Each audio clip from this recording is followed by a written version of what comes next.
ಗುರುಭ್ಯೋ ನಮಃ. ಅಖಂಡಮಂಡಲಾಕಾರಂ ವ್ಯಾಪ್ತಂ ಯೇನ ಚರಾಚರಂ ತತ್ಪದಂ ದರ್ಶಿತಂ ಯೇನ ತಸ್ಮೈ ಶ್ರೀ ಗುರವೇ ನಮಃ. ಆತ್ಮೀಯ ಬಂಧುಗಳೇ, ಇವತ್ತಿನ ಈ ವಿಶೇಷವಾಗಿರತಕ್ಕಂತಹ ವಿಚಾರ ಅಂತ ಹೇಳಿದ್ರೆ ಬಾಡಿಗೆಯ ಮನೆಯ ಯೋಗ. ಯಾರಿಗೆ ಬಾಡಿಗೆ ಮನೆಯ ಯೋಗ ಇರುತ್ತೆ ನೀವು ಗಮನಿಸಿರ್ಬೇಕು.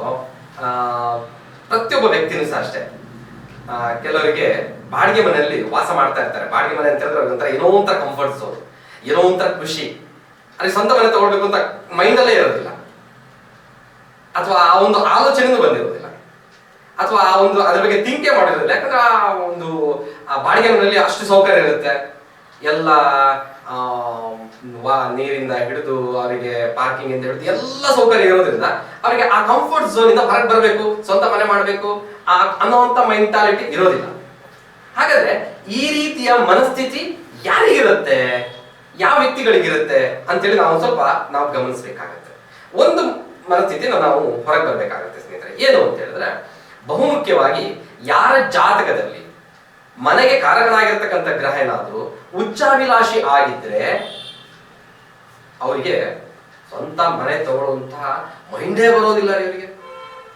ಈ ಮನೆ ಬಿಟ್ಟರು ಇನ್ನೊಂದು ಮನೆನೂ ಬಾಡಿಗೆಗೆ ಹೋಗೋದು, ಇನ್ನೊಂದು ಮನೆ ಲೀಸಿಗೆ ಹೋಗೋದು, ಇನ್ನೊಂದು ಮನೆ ಮತ್ತೊಂದು ಬಾಡಿಗೆ ಹೋಗೋದು, ಅಷ್ಟೇ ಬಿಟ್ರೆ ಅವ್ರು ಸ್ವಂತ ಮನೆ ತಗೊಳ್ಬೇಕು, ಅದಕ್ಕೊಂದು ದೊಡ್ಡ ಯೋಜನೆ ಹಾಕ್ಬೇಕು, ಒಂದು 5 ವರ್ಷದ್ದು 10 ವರ್ಷದ ಒಂದು ಯೋಜನೆ ಹಾಕ್ಬೇಕು. ಆ ಯೋಜನೆ ಅವೆಲ್ಲ ಯಾವುದು ತಲೆ ಕೆಡಿಸ್ಕೊಳ್ಳೋದಿಲ್ಲ.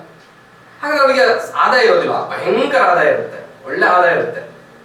ಬೇಕಾದ್ರೆ 50,000 ಬಾಡಿಗೆ ಕೊಡ್ತಾರೆ, ಸ್ವಂತ ಮನೆಗೆ ಅವರು ಹೋಗ್ಲಿಕ್ಕೆ ಮನಸ್ಥಿತಿ ಇರೋದಿಲ್ಲ.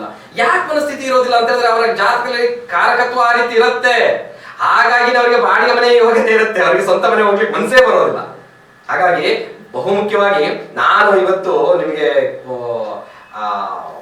ನೀವು ಮದುವೆ ಮಾಡ್ಕೊಡ್ತೀರಾ ಅಂತ ಹೇಳಿದ್ರೆ ನೀವು ಆ ಅಳಿಯನಿಗೆ ಅವನ ಜಾತಕದಲ್ಲಿ ನೋಡ್ಬೇಕು, ಅವನಿಗೆ ಸ್ವಂತ ಮನೆ ಕಟ್ಟುವಂತ ಯೋಗ ಇದೆಯೋ ಇಲ್ಲೋ ಅಂತ.